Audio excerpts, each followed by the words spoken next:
His fascination with flying a model flying saucer, a scale flying saucer, which would possibly have practical usage, was actually Colin looking ahead to the future of drones today, right?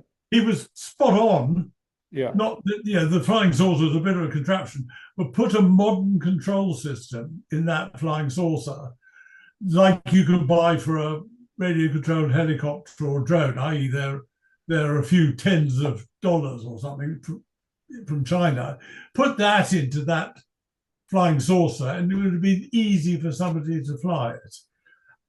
Its problems were it was no more efficient than a helicopter for a given diameter, but its flight characteristics were almost as bad as the helicopters. The helicopters are a fantastic contraption. This thing did away with all the collective and cyclic controls and mechanisms of a helicopter rotor, but it wasn't a nice thing to fly because you wanted it to go straight ahead, so you lent it sideways, and the gyroscopic precession effects then tilted it fore and aft, and it went fore and aft if you were lucky. It needed a lot of skill, but the sort of control system in little toy drones would have sorted that. So he was well ahead of his time. But they're just man-carrying drones are just arriving, and Colin could see that they would be something that people would want and use. High center of gravity SUVs, more and more power and size of engine to drive these things, no aerodynamics, massive weight. He would hate it all. And it's as if you said to most of the road users of today, but what about the Colin Chapman philosophy? They'd look at you as if you were mad, I think, which is a shame. Well, yes, it's interesting that the electric car that everybody raves about in terms of involvement of the driver, fun to drive, is the Hyundai Ioniq 5N. Yeah, I know it well. And they've obviously done a fantastically good job on that, but that's a big, high SUV. Yeah. And it's held up as one of the most involved cars for the driver to drive. I mean, I drive an Ioniq 5, not an N, and it's fine because I don't want to, drive it particularly fast around public roads. But I think he would have been intrigued as to how to combine or how to get good qualities into an electric car. I think that would have given him quite a lot to get his teeth into. Well, I think he would have said to you, Peter, I need a battery system that gives me a range of 600 miles, but I don't want it to weigh more than about 5 kilos. Yeah, I'm not sure I could have solved that one. I mean, battery research and development, I think, is the best funded R&D program in the world today. So one would have, if there was a simple solution to it, it probably would be out there now. I think they're going to get much cheaper, and the life and ability to charge them fast will improve. Those are the things that people want. It's on a very steep slope. I think to judge all these systems by where they're at now would be wrong. But I don't think weight is going to come down massively because I think the chemistry is pretty established. Are you an advocate of electric being the way to go? Yes. Absolutely, without any doubt. The thing that I think absolutely decides these things ultimately is efficiency. And an electric car is about 70-something% efficient from renewable source of electricity to rear wheels. Almost everything else is about 25, if you're lucky, 30%. Hydrogen, even if it's produced from renewable electricity, is about 25% efficient by the time you get to the wheels. And I don't think mankind can afford to throw away 75% of all the energy it produces. It comes through in the book that you were very fond of Elo Dangeles. He's a lovely guy, very, very cultured, As is well known, he was a concert pianist. There was something he obviously was very competitive. He didn't come across as being very competitive, which most racing drivers do. If football starts up in the paddock because there's downtime doing testing, and one of the drivers gets involved, they are super competitive. Really, you discover just how aggressive they are as sportsmen. Elio wasn't like that, and yet obviously he was on the track, very competitive in a racing car. I just thought he was a lovely guy, and I was his race engineer for a couple of years and worked with him on the active program, and he was a pleasure to work with. With your work with the FIA, so many safety improvements that you can take full or part responsibility for over the last, I guess, 20 years at least. Survival cell, halo, hands collar, it goes on. How much of a trigger was that day at Imola, the terrible weekend at Imola, for that? It certainly had an effect on me. I mean, that whole weekend, because it wasn't just Ayrton, it was Unvatsberger, it was Barrichello's accident, and then there was on the grid an impact on the grid, which Lotus was involved in. A tire went off, and I believe I've seen the absolute category that ended up in the spectators, and then two Team Lotus mechanics got hit by a loose wheel in the pit lane during the race. You know, you just couldn't believe. You wonder where it was going to stop. That had an effect on me. Obviously, Team Lotus going into administration had a big effect as well. So that I started to think, you know, I'd quite like to be doing something different. It wasn't so much that accident, it was the next accident, which was to Wendlinger at Monaco, when his head went over the side of the cockpit and struck the barrier during a side impact. My understanding from Max is that Mercedes said, we are not in motor racing to have people hurt and put into comas in a car with a three-pointed star on it. Sort it. You've got to take a grip of this and fix it. And that I think was the significance of that whole sequence of accidents and the fatalities, obviously. And Max took it on board. He said, you know, the FIA's job is to fix this, otherwise motor racing could stop or whatever. And he got Sid and said to Sid, you sort it. This is, you know, I'll find the money.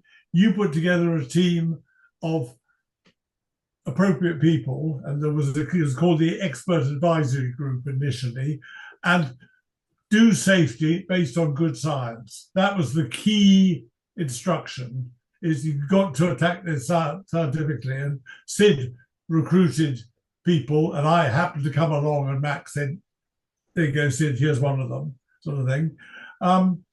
And we attacked it from a research point of view. We said, well, you know, we need to understand what's happening first. We need to have ways of gathering data. We need to have ways of simulating what's happening. And then we need to find solutions. That was the key. It was Max saying, do it with good science. Hats off. I can't even begin to think how many injuries and even lives you've saved as a result of that. What were your thoughts when Romain Grosjean stepped out of that car at Bahrain? Because one of those stupid accidents is that he shouldn't have hit there.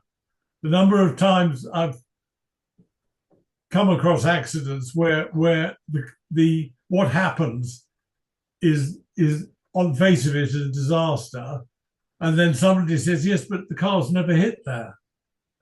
You say, well, one just did. And the answer is cars don't, you know, accidents are an accumulation of things going wrong. And one of the things that was wrong in that accident was it was the wrong sort of barrier for him to hit at that speed. But he survived, Peter. But he survived it by a series of things. It's this Swiss cheese model. You know, if you, every layer of protection of thing you put in place to stop the consequences being disastrous has holes in it. And if you've got lots of layers and you happen to get the holes lining up, you're going to get a bad result. And so the key is you've got to put as many layers in as possible and eliminate the holes. And it's never just one thing that fixes it. And in his case, you know, the halo, which nobody thought we really needed, punched its way through the top layer of the Armco so his head could follow without hitting the Armco. But then the car broke in two. That wasn't planned. And the fuel tank burst because of the impact. And that wasn't the plan. So all those things have now been fixed.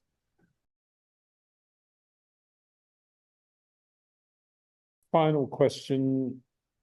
The planet on which we live, global warming. The new leader of the Western world says there's no such thing as global warming. So where are we going as a planet? Cool. That's a how long you got? I don't want to keep you for too long because I know you're I mean, it's an interesting subject, and the problem with humans is that they cannot imagine what they have not experienced. And there are examples of this. But once they experience something, then they go, oh, crikey, that could happen again. Years ago, I think I put it in the book, Jonathan Porritt, who was the head of the Government Commission on Sustainability. I went to a couple of his events, and he ran an exercise. He said, right, here are various scenarios of how mankind will be in 50 years' time. And it was business as usual, total disaster. And the last one, it was a small handful of people living halfway up mountains. And then he asked everybody who was there what they thought the answer was. And I have to say, I said, I think there could be a small handful of people living halfway up a mountain. And he said at the end, he said, yep, that's my answer too. And if we don't do anything about it, that's what's going to happen. But I read in a very good book recently, a French environmentalist has produced a book in conjunction with France's top cartoonist. And it's a conversation between the two of them throughout the book, all done in cartoons and balloons, you know, with the wording in. And it's just been published in English. I think they sold over 1 million in France, or 10 million or something. And the thing that really shocked me, which I hadn't realized, is that before we discovered how to burn things and get energy from fossil fuel and even wood, it took a man could produce enough from the Fuji, enough energy to support 1 1/3 people. He said, we now, because we're using fossil fuel energy, we're using the life we're leading, what we're used to, what satisfies our wants and our needs, is the equivalent of each person in England having 200 slaves. And he said, in America, it's 1,000 slaves each person. He said, how are we going to deal with not burning stuff? Mm-hmm. The simple answer is, well, it gets a load of slaves. But every time anybody wants to come and work here, they're told they can't. And also, of course, where do you house them? How do you feed them? You know, the problem is consumption. And because we've been so good at fulfilling our needs, the population has increased from 2 billion, which was sustainable, to 10 billion, 10 billion. And you take that and multiply it by our times 200 requirements, things that we've become used to. We've got to unravel that somewhere, or what we consume, which is driven by capital, has been driven by capital. They've told us we need it. If we want it, we need it. And then they've supplied it. Well, so I don't see how we're going to unravel that. I don't think it's in human nature to give up all the things that we've become used to. Well, on that, let's not end on a depressing note, though. Let me ask you about compare and contrast Pristine with France, life in France. There's two different ways of living. France, I love. I've always loved France since we started going holidays there as a boy. It's and I went there to live in 2000 and can't remember 2002 or something, and lived there for I think sort of 6, 7, 8 years, and loved it. I mean, it was a beautiful place. It was a very nice lifestyle, and of course, during that period, there was a change in the FIA from basically being run in the English way to run in the French way. And I found the French way quite difficult. It wasn't what I was used to. I was used to reporting direct to the top man, so that when I reported to him, he got my opinion. When he gave me instructions, I got his instructions. Whereas the French way is much more structured with layers of management. And I found that in private life, there was the French was quite a bureaucracy. It's an awful lot of things. You went in and you asked, you wanted to do something, and the answer was no. And you go, why? Why not? What's the alternative? No. And I thought, okay, I don't want to retire there, but I still love France. I think it's great. I love French people. And I think they've got so many qualities. But when it comes to technical things, engineering, it's done very differently from the English way. Yeah. So that's why I moved back to England. And Pristine is great. It's full of creative people. It's a very strong community. The book I've done almost entirely with people who live within 5 miles. Self-published, and haven't really had to go outside the local area. Peter, tell us how viewers, listeners can buy this book. What's the system? Very simple. The book is called How Did I Get Here? It works from any country, and I then package up the book and send it to you. You're going to sign each copy? No, if I'm requested to, I do sign it. Well, not everybody wants their nice new books. I wish I'd requested your signature on it, but anyway, there you go. You've also got a soft spot, though, I believe, for Mount Fuji, Japan. I love it. The look of it. It's just so exquisite. And I've seen it from an aeroplane. I've seen where it appeared to be hovering in the clouds. And I found when there was a time when I went to Japan fairly often, I mean, with Lotus being part owned by Toyota, and was working with Toyota and then racing with Honda. And I always made sure at some point I saw Mount Fuji. And there was one time I went there and I checked in at night in pouring rain into a hotel somewhere near Mount Fuji. And in the morning I woke up, there was a big picture window opposite the bed. And in the window was Mount Fuji in bright blue sky. And at the edge of the window was some cherry blossom. And I thought, okay, yeah, that's about right. What is it you love? Is it the symmetry of the mountain, which is an unusual symmetry?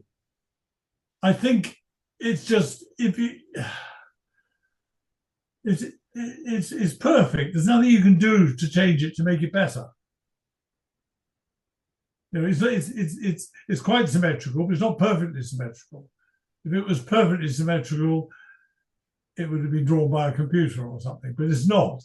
It's just the line is just perfect. In terms of that perfect line, does that also apply to the Lotus 79? There is an element of truth in that, but that was Martin Ogilvy. Yeah, it was him who started. If you hadn't done all that stuff at Imperial College, I'm not sure you would have had. That was all underneath. That was all I know, but the side pods had to carry it. There's a bit of Peter Wright in there too, I think. But yeah. Well, it's a wonderful thing of sort of form over function. It retained all the function, and yet Martin made it look nice. There was a guy called Ken Sears who worked at Lotus on the road cars and concept cars, and he and his sort of group to find what is sophisticated. You know, obviously in reference to cars. And sophisticated is that if you add anything to it or take anything away, you spoil it. And I think you can apply that to Mount Fuji. It's very sophisticated. There's one or two cars in the history of the automobile to which that works. On which two? I think the Type 55 Bugatti, with the Jean Bugatti open two-seater body on it, that's pretty difficult to make better, and you don't want to take anything off it. And the other for me is the short wheelbase 250 GT Ferrari. Don't think you can improve on that in any way at all. Anyway, that's personal. Everybody has their own. Well, I would add a Lotus Elan, but there you go. That's me. Yeah. Peter, thanks so much. Thanks so much for your time. Well, I've enjoyed this enormously. Great stuff. Me too. Thank you so much. All right, Peter.